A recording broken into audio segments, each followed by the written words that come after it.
Sveiki gyvi, sveikinuosi su jumis šiame renginyje virtualiai. Mano vardas Audrius Ožalas ir šiandien su jumis iš ekrano sveikinsis ir šio pokalbio svečias Simonas Beckettas. Labai populiarus britų kriminalinių romanų rašytojas, apdovanotas ne viena premija ir jo knygos tampa bestselleriais, puikiai žinomas ir lietuvių skaitytojams iš knygų serijos apie teismo mediką Davidą Hunterį. Ir visai neseniai pasirodė ir nauja jo knyga Dingęs be žinios, kurią išleido leidykla Tyto Alba. Na ir šiandien pasitaikė puikiai proga pakalbėti su rašytoju ir sveikinuosi su pačiu autoriumi. Hello, Simon. Hello, hi. Many readers know you from your series about David Hunter, and these series were very successful, and these books were successful in Lithuania as well. And now you present the new book about John Colley. Why that? And you got tired of David Hunter, or you needed to create absolutely new character? What were the reasons? It was, I wasn't tired of David Hunter at all. I do enjoy the character. But it was the sixth novel, and I've written 6 novels, and the sixth one, it tied up a lot of plot threads that had been carried on from previous novels, and it left it in quite a good place just to take a pause from the series. And I'd been thinking about writing something a little different anyway, which I've done in the past, and I think sometimes to take a break from a series character is no bad thing because it just freshens things up a little bit. And I also wanted to write a different sort of character. As I said, I do enjoy writing David Hunter stories, but he's a very specific sort of personality, and there are some storylines that wouldn't work with him in it. So it was about trying to, looking at creating a new character who I could take into different plots and have give him a different range of experiences from Hunter, and just to freshen things up a little bit. Okay, and in one of your interviews, I read what the idea of this new character came to you while swimming. And could you tell a little bit about more? And do all of the stories start with a character, or the stories start with something kind of plot, or how do you create a new story? Everyone's different, to be honest. I wish I'd got a nice set routine, but unfortunately I don't. With the Lost, I've been thinking, I was writing David Hunter series at the time, but I was thinking ahead about doing something different. And I was sort of toying with the idea and thinking, maybe. And then, as often happens, I thought, I'm not getting anywhere. So I stopped thinking about it, went for a swim. And while I was swimming, suddenly the idea for the opening scene of The Lost actually came to me, which was great, because then I got something to work on and I could develop it from there. But all the books have tended to be something, to be completely different. The Chemistry of Death, that came about because I visited the body farm, the forensic anthropology research facility in Tennessee, and that gave me the idea for the first novel. And each one has been a little different, and the writing of them has played out quite differently. So I just sort of take each one as it comes now. And you are talking about researchers, and so all the readers know that your books are full of details of information, police procedures. So it seems that you dive quite deep into these themes, gather lots of information. And how do you gather this information? And does your journalistic background help in this job? And by the way, there are many examples of journalists becoming crime fiction writers. And why, in your opinion, is like that? Is it one step from journalism to crime, or what? I think it's to some extent. I mean, it depends on the individual. But for me, I wanted to be a novelist before I wanted to be a journalist, and it was only. I mean, this is a few years ago, and I tried getting published as a novelist and couldn't. So I ended up becoming a freelance journalist to pay the bills, basically. But what I did find was that I really enjoyed the journalism, and I became, for a number of years, I still wasn't getting anything published, but so journalism became my sole source of income, and that was all I did, and I enjoyed it very much. I think in terms of how it's helped me, it's helped very much with the research and the digging around, and also being prepared to just ask complete strangers' questions sometimes. So I think, okay, well, I don't know about this. Somebody out there will know about it, and then to actually find out who that would be, and then to get in touch with them. And because I was used to doing that as a journalist, when I started writing, particularly the David Hunter series, where there was a great deal of research involved, it was something I was already used to and comfortable with. So in that respect, the two professions really sort of like helped each other. And I think the other thing with journalism I enjoyed was that it's faster. It works at a different pace. A novel can take a year or longer for me, 2 years. Whereas when you're doing writing anything, an article or something, it has to be done much faster than that, and then you move on to the next. So I did find that they work together quite well. Yeah, and you said what you always wanted to be a novelist, not a journalist. But when you finished your first book, did you imagine what you will become successful writer and your novels will be bestsellers and you could quit journalism and become a writer? Was it idea? No, I Was mean, writing the first book? my first book, when that happened, and this was the David Hunter series wasn't they were my first novels, and when the first novel was published, my first feeling was a sense of shock, and it was fantastic to actually make that breakthrough and to actually be able to to have a physical book in hand. That was fantastic, but there was never any question then of giving up journalism. Because I wasn't earning enough money as a novelist, for that to happen. So I continued for a long time. I continued doing both at the same time. It was only when the David Hunter series happened and became more successful and started taking up more time, because of the research things and trying to find new angles and things. So gradually the journalism then took a back seat until eventually I ended up just, now I just focus on the novel writing. Yeah, and I wanted to ask you about importance of psychology in your books, because there's different kinds of crime fiction, and some writers say that crime solving action is the most important thing, and for you it seems psychological nuances are very important as well. I'm right? Yes, you are actually. It's I mean, at one point I dabbled with the idea of studying psychology, but I gave up on that fairly quickly. But it's always fascinated me, and I think for me, the way into any stories, I might say with The Lost, for example, I got an idea for the first chapter, but it was a case of, okay, well, why is this happening? And for me, that all comes down to the psychology of the characters involved. I don't think a story can exist without that psychological aspect, because it's that drives the characters. People don't do something in a vacuum. It's all about who they are, how they got to that point, what's happening, and that dictates how they react in a given circumstance. So for me, trying to flesh out what sort of people these characters are is a big part of the plot. Yeah. Yeah, and you mentioned the first. You mentioned how the story is constructed, and in one of your interview, you said what the second chapter is the most difficult, not the first one, but the second one. Why the second chapter is the most difficult? I think because you can start. Personally, I find it not easy, but I don't find it as difficult sometimes. The first chapter is the one that has to land with a splash, and you've got things happening in it.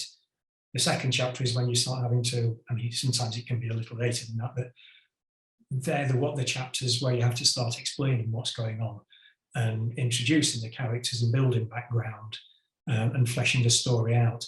And I think they can be I certainly find those more problematic. The first one, you don't have to give any answers. This is the subsequent ones where you have to start introducing answers and world building, I suppose, if you like, which for me is more difficult. Yeah, but in one another interview, you also said what writing crime book is like magician's work, and you have to do many misdirections. But does sometimes happen that you misdirect yourself? You plan to write something according to the plan, but later it changes.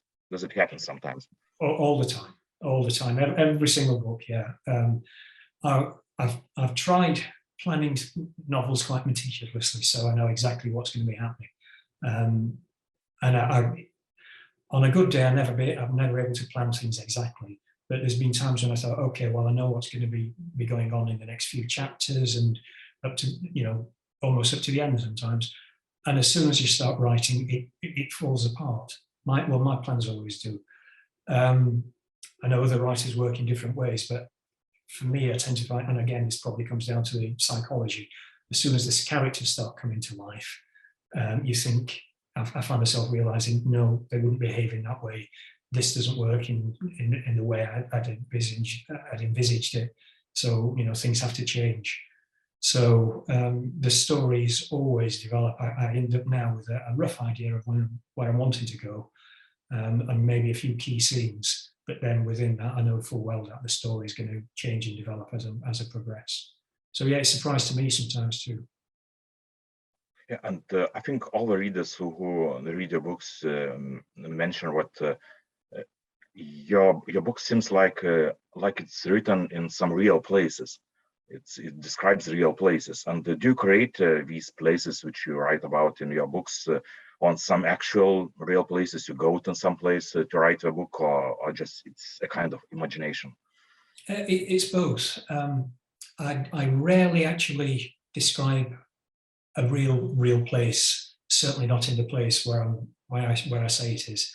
What I tend to do, I will go to a place, see somewhere, think, yeah, that that's got atmosphere, that can work.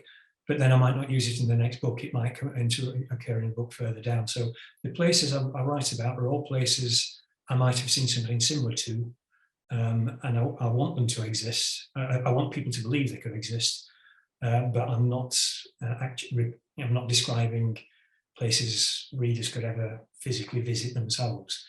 That's where the imagination takes over. So it's a case of basing them on places I've been to and seen, but then a fair amount of imagination comes in. But it is important that they seem realistic, that people think, yeah, they could exist. Yeah, and about crime fiction and brutal scenes, some writers, crime fiction writers, say what including brutal scenes is essential for them. And what's your opinion about that? I don't think anything's essential. I think it depends on the type of book you're writing.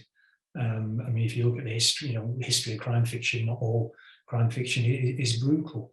For me, my approach is if violence is warranted, then okay.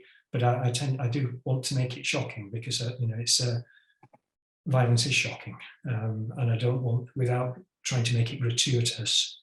I do want to sort of put that across in the book, so without shying away from it. There's probably more actual violence in the new book with Jonah Colley than there is in the David Hunter novels, because David Hunter tends to come along after the violence has happened and tries to find out what's happened to somebody, to a victim. Whereas Jonah Colley in The Lost, he's sort of in the thick of it from the start. So it depends on the sort of book, I think. And of course, crime fiction is always about crime, but many crime writers also say that, of course, there are other layers, other themes which we want to tell. Basically, one of the main such themes is, of course, theme of evil, good versus evil. And what other themes you wanted to lay in? You want in your books to lay in your stories, and many Scandinavian writers, for example, like to tell what crime fiction also points to some social problems. And what problems, what other layers do you want to include in your books? I think a big one for me, really. I've been thinking about this recently quite a lot because I'm working on a new book now, and I think yes, there's got to be social themes in there to some extent for me, I think, because I'm wanting the books to take place in the real world. So it has to reflect that. But I think the theme that comes through in pretty much all of my books is uncertainty, and the fact that a normal, what passes, what we believe is a normal everyday life, can suddenly turn, can suddenly flip, and suddenly become something very, very, very different. And yes, I explore this through crime fiction, I suppose, because if you look at the victims of crimes, I doubt very many of them get up in the morning expecting something like that to happen to them.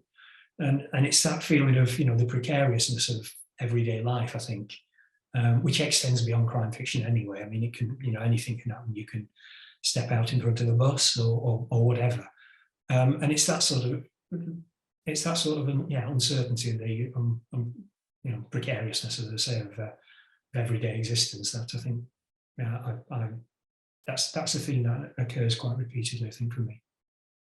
But anyway, I think the main goal of crime fictions anyway is to entertain, to give a good leisure time, not to tell different difficult stories and different difficult issues. No, definitely not. I mean, that's the thing. I mean, everything I write, I want people to read the book. Ideally, I want them to pick it up, start reading the first page, and then not want to put it down until we get to the end. So you can't, whatever themes or anything are in there, they have to feed into the story.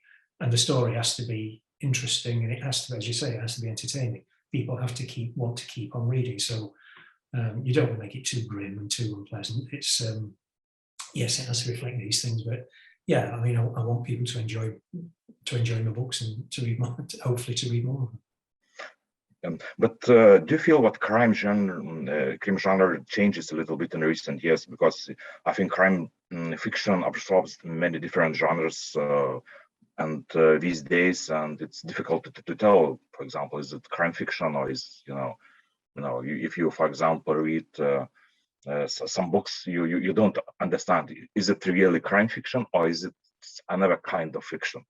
Do you think it changes a little bit in recent years? Yeah, I think it does, but I think that's inevitable. I mean, my introduction to crime fiction was Raymond Chandler. It was the Big Sleep was the first crime novel I ever read, and I came to it quite late in my 20s. And if you look how crime fiction has changed since then, I mean, for a long time, it was the private detective that was one of the main characters, main style of crime fiction. And then you see things like law room thrillers as well. That sort of was big. I mean, and they're all still there now. But I think inevitably, as a genre, it moves on, it develops, which I think is a good thing. And I think it moves on and develops along with society and taste, I think. So yeah, it does change, but I think that's inevitable. Yeah. Yeah, and you're a famous crime fiction writer. Wouldn't you like to write something in another genre, not crime fiction? I would. I mean, I particularly like the sort of growing up. I used to read more science fiction and supernatural horror type things, and I wouldn't be a supernatural writer, but I think elements of horror have crept in to some of my novels, to some of the techniques and things. But I think whatever happened with mine, it would end up moving back towards more of a crime. I mean, I've been asked, wouldn't I like to write something like a romantic comedy? I mean, no. Somebody, I might try, but somebody will get murdered. It wouldn't work. It wouldn't end well. So no. I think I'm a crime writer by inclination, by nature, really, rather than choice. Yeah, and you have written many books. And what is the biggest lesson which you learned during all these years and during all these during writing all these books? I think the writing goes better when you relax. I know I've certainly found it. And also to keep going, because it's very easy. Even, I don't know, again, I can't speak for other writers, but I don't think, certainly for me, it's easy to become dispirited with what you're writing, thinking, oh, this isn't any good. And I think the main thing is to keep on going. And that certainly applies to any writers when they're starting out and trying to get published, because the only surefire way not to get published is to stop writing, to give up. So I think that's it. You keep on going, and you persist with it, and keep persevere with it, and do your best. Yeah, and I think it's one of our last questions. I know that there are some readers watching this interview who didn't read your books and just we are curious with this writer, and maybe they are looking for which book to start from. So what your book would you recommend for people who didn't read your books before and want to start diving in your world? Well, I'm going to say The Lost because that's the newest, Yes, and of course. it is a standalone. Probably, the Chemistry of Death, which was the first in the David Hunter series. I did write the series so each book could work as a standalone if people hadn't read the preceding books, but I think that was a good starting place. So yeah, The Lost, I think, will be something a little different, but then if people enjoy that, or maybe even if they don't, there's the David Hunter series, which is a little bit different in some respects, and if they like it, then there's 6 more novels as well. Yeah, and I think many people are asking you what will happen to David Hunter series. Will you continue the series, or you just stop writing this? No, it was never. I think some people assumed at the end of the last David Hunter novel, particularly when I then wrote The Lost afterwards with a new character, that the series had come to an end. But that was never my intention. And I'm actually working on the new David Hunter novel now, so there will be another one. Yeah, and by the way, I've seen that you are very, very popular in Germany. Of course, you are popular in many countries, in Lithuania as well, but you are just particularly popular in Germany. Do you know why? Do you have an answer for this? No, not really. I mean, it's very nice and it's great, but I think sometimes these things happen, and it's hard to put your finger on exactly why. But I'm very fortunate it has, and it's great, and so I don't question it too much, and long may it continue. Yeah, and you know a writer Samuel Beckett, of course, and do sometimes people just just watch the book of as Beckett and think, oh, okay, this is Samuel Beckett. Does it happen sometimes or not? It does, and it still happens even now. But when I was starting out trying to get published, one of my first ever rejection slips from a publisher started, "Dear Samuel Beckett." So yeah, happens to the best of us. Yeah. But did you read something from Samuel Beckett? I did years ago, yes, because I did an English degree, so Waiting for Godot and one or two others. So yes. I mean, Samuel Beckett is one of the greats, but a little different to me. Of course. So maybe just the last question and the last words from you. Maybe you have something to tell to Lithuanian readers who are watching this interview and maybe want to say something to them. Yes, thank you for listening, and thank you for buying my books. I hope you enjoy them.